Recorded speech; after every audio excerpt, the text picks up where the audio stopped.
Okay, I'm back, and today I'm going to be doing another box from TryHackMe.com called Overpass, which theme is just what happens when some broke computer science students try to make their own password manager.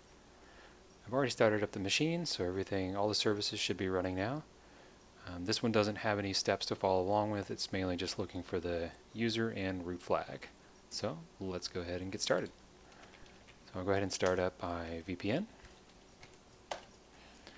over here, and we'll just verify that my VPN is connected. I'm going to restart this terminal so I do get my IP showing up here, so I don't have to look for that later. And then we'll go into TryHackMe Overpass. And up first, we're going to run an nmap with -sc for default scripts, -sv to enumerate all versions, OA to output all formats, put it in the nmap directory and call it initial, followed by the IP of the machine. I've actually already ran that, so I'm going to take a look at this file, and we see that it has SSH running on port 22, and the banner shows that it's a Ubuntu machine. And port 80 is running HTTP with a Golang HTTP server, which is interesting because you don't see very many, at least I don't see very many web servers running in Go. So before I go over and poke at the website, I'm going to go ahead and get a full port scan running. So we'll do the same information, we'll call it all ports, and then we'll, oops, what are we missing here? Oh, I have to actually specify nmap. And then not typo the password. There we go. So while that's running, pop over here, and we'll check out the website. So we have welcome to Overpass, secure password manager with support for Windows, Linux, Mac OS, and more. You're risking your accounts. Overpass allows you to securely store different passwords protected using military-grade cryptography. So we have a few links. I'm going to be looking down in the bottom left here to see where the links go. It looks like these, actually let's just look at the source to make it easier. These are going off-site, not within the scope of this. We do see a main.js file. Seems like it's just logging console.log or hello world to the console, and we can see that down here. So if we refresh the page, it's just printing hello world. Not much to do there with that. We do see an HTML comment here. Yeah, right, just because the Romans used it doesn't make it military grade. And the mention of the Romans using it when they're talking about cryptography makes me think that it's some kind of cipher.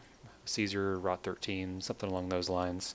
So it doesn't necessarily help us right now, but it might give us an idea of how to decrypt the passwords that are being put into this password manager when we get to that point. So not much else to see here. I do want to see what's on these two pages.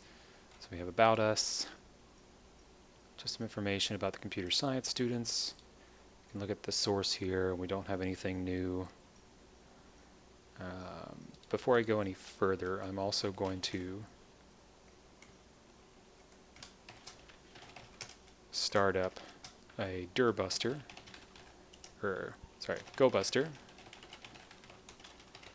I1010, that, point it to our word list, directory list 23 medium, and we can verify whether the page is running or whether the site is running PHP or something else. So if we look for index.php, that doesn't return anything. If we look for index.html, page does load, so it doesn't look like it's running PHP. So for now, we're just going to leave off the extensions for GoBuster to check for, and we'll output the information to GoBuster root.out, and that should be good. So come back over here, and we can already see it's finding a couple of directories. Going back, we'll take a look at the downloads page. So we see precompiled binaries. We also see an admin directory. We'll want to take a look at that here in a minute. So let's go ahead and download the Linux version so we can run the file and see how it works. And we'll grab the source code, and this build script to see what this is. So everything's done. We'll move everything from our downloads to here. Oops, gotta copy. So we'll remove Overpass 1. Doesn't matter. Then we'll move. The other one is the build script.sh. We'll move that here. So if we take a look at the build script first,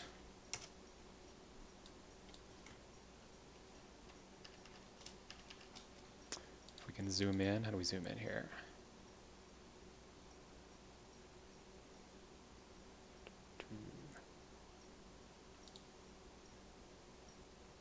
Why is it so hard to zoom in? Anyway, hopefully this is big enough to read. It's basically outputting information to... Sorry, I just want to find out how to make this bigger.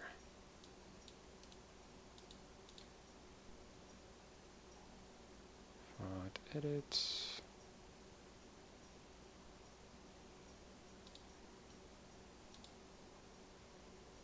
Font and colors.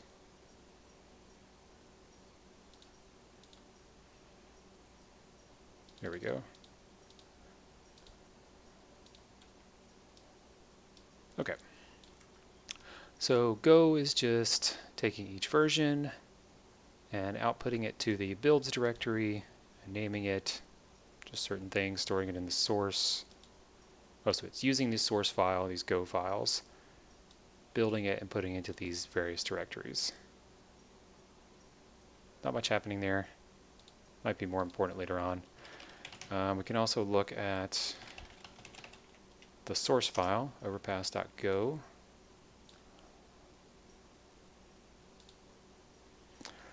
And so looking at this, without being an expert in Go, it's just importing some functions. We do see secure encryption algorithm, ROT47. So it is a ROT algorithm or ROT cipher, like we suspected based on that comment we saw. I'm not going to worry too much about how it's doing it. You see the creds are saving to a file. Just more or less looking through here real quick to get an idea of how the program works. Load the credentials from the encrypted file. Able to open or read file. So maybe we can find out what the file is that it's writing to. Where is main?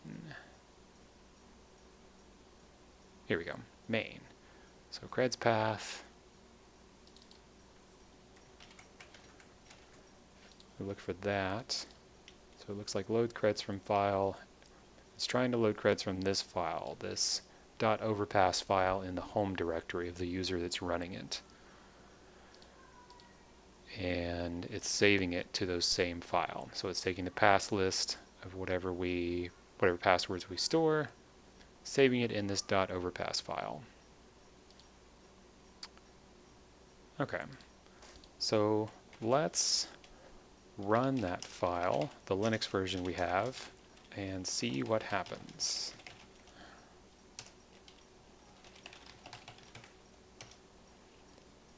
Okay, we do see a message that this .overpass file doesn't exist in our home directory, so it's continuing, I'm assuming, making a new one. If we, let's say, number 4, retrieve all passwords, nothing, because it doesn't exist. But if we look in our home directory, we should see, oh, actually, we're not going to have that file because we didn't write anything yet. So let's run that one more time. We'll set our updated password, so we'll set the service to test. Password is password. Now when we look, we do see this .overpass file does exist, and it has 35 bytes in it. So if we cat that, we get this encrypted string. So to see if the rot47 is actually what's happening here, let's pop over to rot47 decrypt, and we'll just use this first site. Put it in there, and we can see it does decrypt it. We can see the name is set to test, and the pass is set to password. Cool. So the way the cipher works is it takes the initial input and shifts the letters, shifts the characters a certain number of times forward. So in this case, it's shifting it 47 times forward. So if the letter was an A, it counts forward in the list of characters here until it finds whatever is 47 characters ahead of time. And it does it for everything in there. To decrypt it, you just subtract 47 from the character and you get whatever the original password was. Okay, so now we know how this works and we know how to decrypt it. Let's see.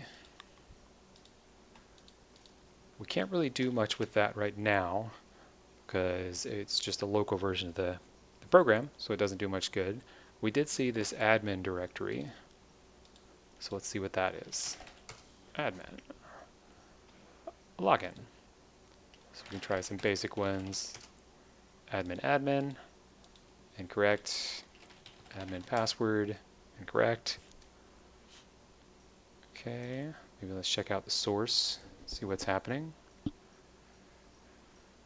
Pretty standard username and password. It looks like it's probably posting the request. We do see a couple of other JavaScript files. We have main, same one we saw before, and login. This looks custom. This doesn't look like it comes by default. So we see it's posting data. All of this is building the HTTP request, setting the headers, URL encoding it, and the login function here. So it's getting the information from username. Let's see if we go back here, look at the source. This username field is being put here, password field is being put in password box, and login status, which is right here, it seems to be blank at the moment. The text content of that is being set to blank.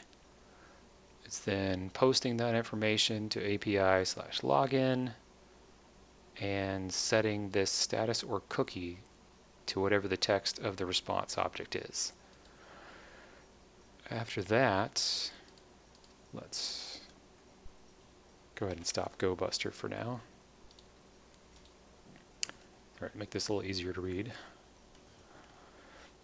After that, it's seeing if this exists, status or cookie. So if this is equal to incorrect credentials, it changes this value to incorrect credentials and resets the password value. So just does what we saw before, where it blanks this out and puts incorrect credentials on this page. If it has else, if there's a cookie set with the name of session token, then it changes us to, or redirects us to the /admin page. So what it looks like is if this value is set to incorrect credentials, with this value coming from this response, then it resets us, makes us log in again.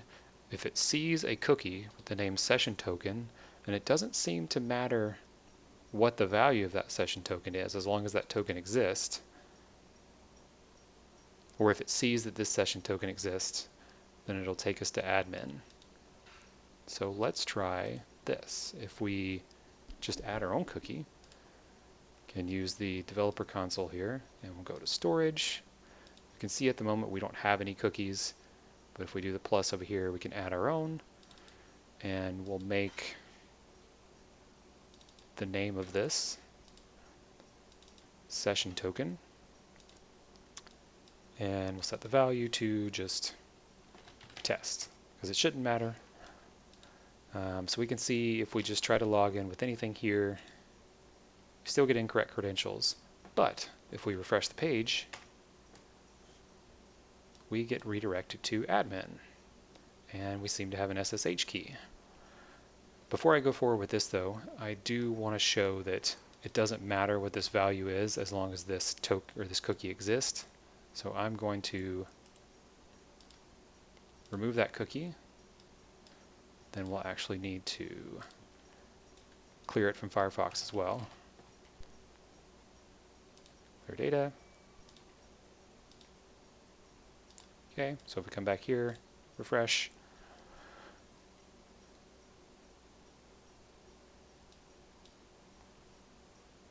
loading.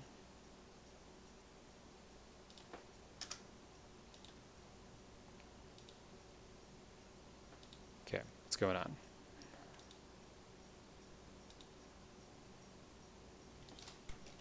Are we still connected? We do seem to be. While we're waiting, the port scan seems to have finished for all ports. Still just those two, so nothing else to look into there. There we go, so we're back. So we'd admin password, try to log in. I don't know why this is taking so long.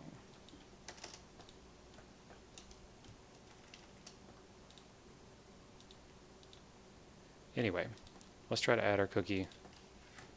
Session token. This time we'll set it to random. And we'll refresh again. And when it finally does refresh, we should get redirected back to the page that was displaying the SSH key. So I'll move back to, here we are.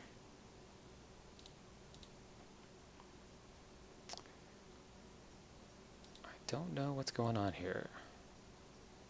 I might need to pause the video if this is not going to load.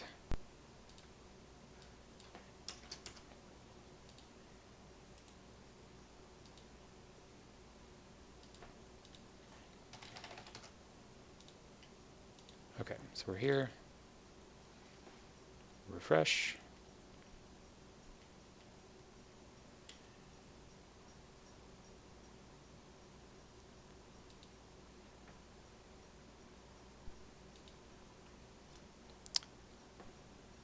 Okay, so I'm just going to pause the video and come back once this fixes itself. Okay, it only took another 10 or 15 seconds, but we are back now, and we do see the SSH key that showed up before. So we're authenticated successfully with using just random characters and value as long as we have this cookie named session token. So first, let's copy this key, and it looks like the key is for this user James. So we'll use that username when we try to log in a minute. So we'll create a file IDRSA, paste our key in here, and if we try to use that key with James at 10.10.664,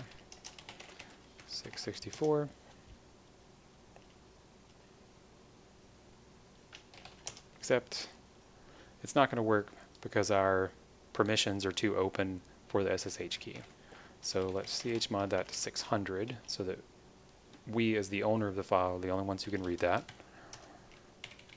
Try to connect one more time. Connection reset. What's happening here? Sorry, I don't know what's going on with the box here. I'm going to pause it and reset the box, and then we'll pick up from there because something seems to be screwing it up. Okay, and I'm back. So I did terminate the machine and redeploy it, so I have a new IP to work with. But we're going to move forward from the same step with the SSH key just to the new IP. So we can use the same key just to this instead. We'll accept that. So it does connect now, but now we need the passphrase for the key. So we don't know what that is. We can try a couple. It's not going to work. Then it moves over to asking for the password. What we can do now, there is a tool that can convert the SSH key to a format that could be cracked by John the Ripper. And that is actually called just SSH to John. If we Google that, the first entry should be this GitHub page here. So if we copy this into a Python script, I actually already have this SSH. So SSH to John. If we run that, we can see we run this and provide the key file as the parameter. So run that, pass it the IDRSA, and we get this output, which can be cracked using John the Ripper. So let's do that one more time and pass that over to hash for John. Now, if we cat hash for John, we can see that's the same content. We'll run John the Ripper, point to the word list of rocku.txt, which is very large, although it shouldn't matter in this case because it's going to find the password after not very long. So it's not going to, we're not going to have to sit here for very long and wait for it. And then we'll pass the file hash for John because that has the hash we're trying to crack.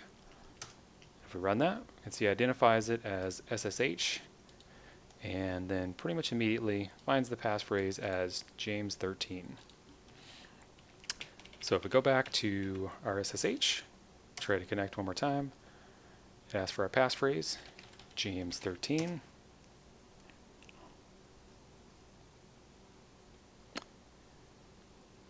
And should be allowing us in. Everything is really slow today. I'm not really sure why. There we go. So we're connected. We're the user James, and we're on Overpass. Cool. So in James's directory, we can get user.txt if we need to. That's the flag for user.txt. We can also see there's a to-do here. Update Overpass's encryption. Just complaining that it's not strong enough. Write down my password somewhere on a sticky note. That's clearly better. Test Overpass for Mac OS. Not sure that it actually works. Ask Paradox how we got the automated build script working and where the builds go, because they're not updating on the website. And this is what we saw in the downloads directory. I'm just going to avoid this website if possible because the whole machine seems to be running slow. But this build script here seems to be what it's talking about, where it's directing it to this builds directory, which is not storing it on the website like it should.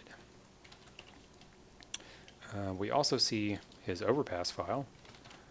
So if we cat that, we get the encrypted information. Can bring this back over to the ROT47 cipher, decrypt it.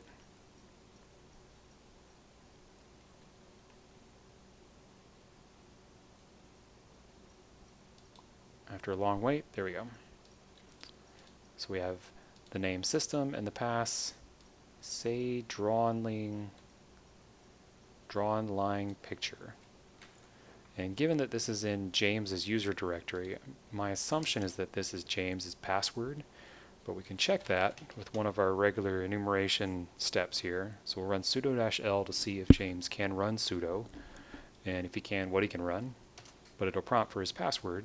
So we'll try what we just copied from the ROT13 there, or ROT47. And it accepts the password, but it says, sorry James, can't run sudo on Overpass prod. Okay, so we need to move on to find something else to work with. We can check a couple of steps here. Check etsy.pass or etsy/passthevd. So there are R2 user created accounts here. So we have anything above 1,000 is going to be user created. So we have TryHackMe and James, both of which have their shell set to bin bash, which means they can log in, as opposed to something like SSH, which has no login. Which doesn't really help us here. We can PS to see the processes that are running, and then maybe see grep for processes being run by the TryHackMe user. And that user seems to be the one running the HTTP server. You can see if we can view anything. We don't seem to have read writes to the TryHackMe users directory. That's okay. So maybe we'll grep for root this time and see if root's running anything interesting. That's really big. What do we have here?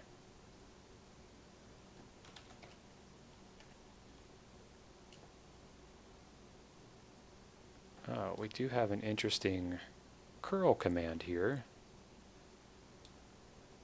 where it seems to be curling overpass.thm download source build script.sh, which I believe, once I get my new IP,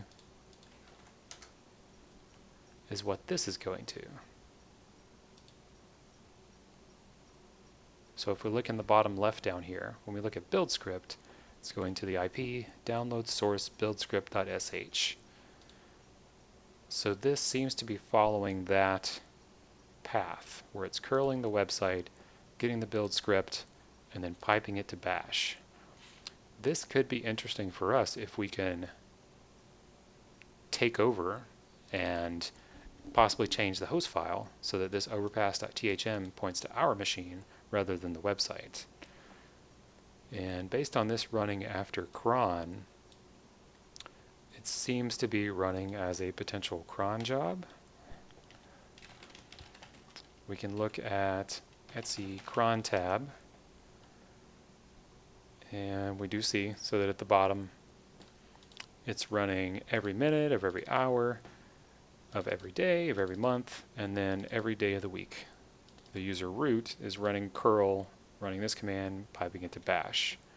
Okay. So what we also need to check is if we look at the etsy.host file, actually, if we look at the file, you can see overpass.thm is resolving to just localhost, and so is overpass.prod. This is the one we want to work with. Do we have permission to edit that file? Normally we wouldn't, but it looks like we do. We have read-write permissions to that file. So if we do something like edit this, do we have Vim? There we go. And let's get rid of this. I wouldn't normally change this file directly. I would probably add another entry if this wasn't a CTF, but since this machine was spun up specifically for my user, it shouldn't cause any problems. So what I'm going to do is I'm going to take our IP 10.2.14.105, 10.2.14.105, which will make the host file, anytime it sees overpass.thm, it will try to contact our machine rather than localhost. So if we save this, we'll go back to our machine, and since we know from the cron job it's running every minute, we have about 30 seconds until it runs again. We can just start up just a quick netcat listener on port 80, running as sudo.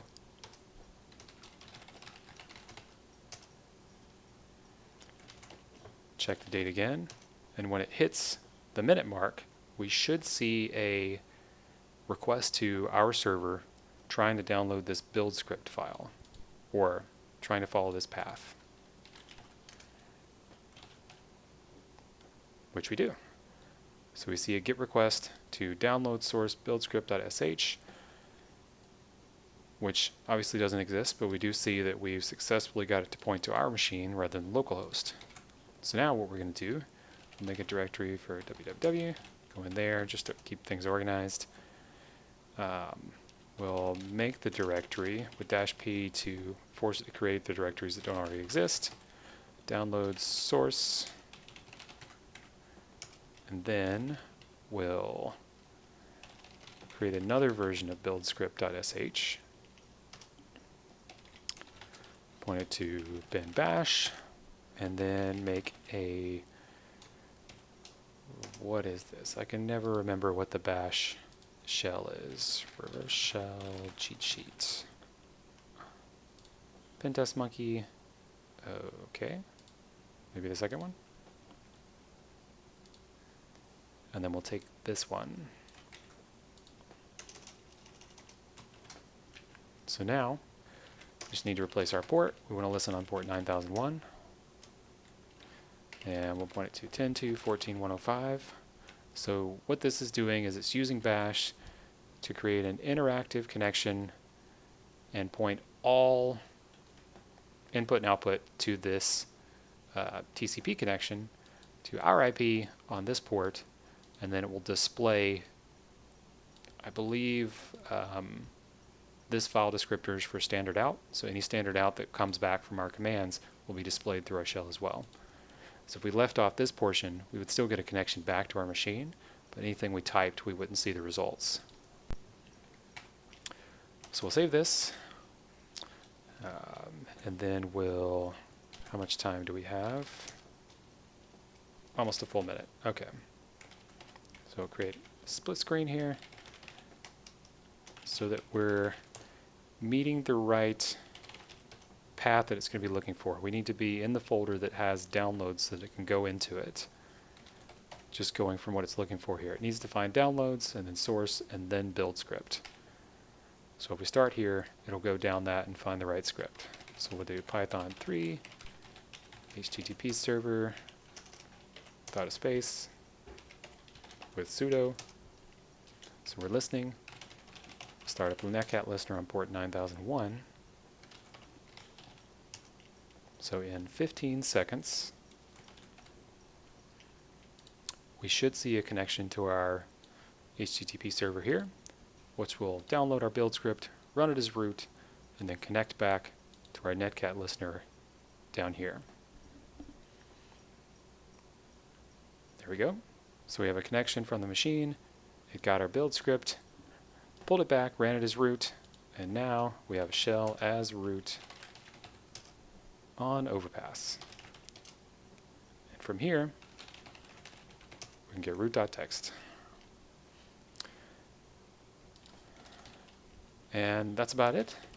So I thought this one was pretty interesting. A couple of different ways that I haven't seen before. And I'll try to be back to do another one soon. Hope everyone enjoyed.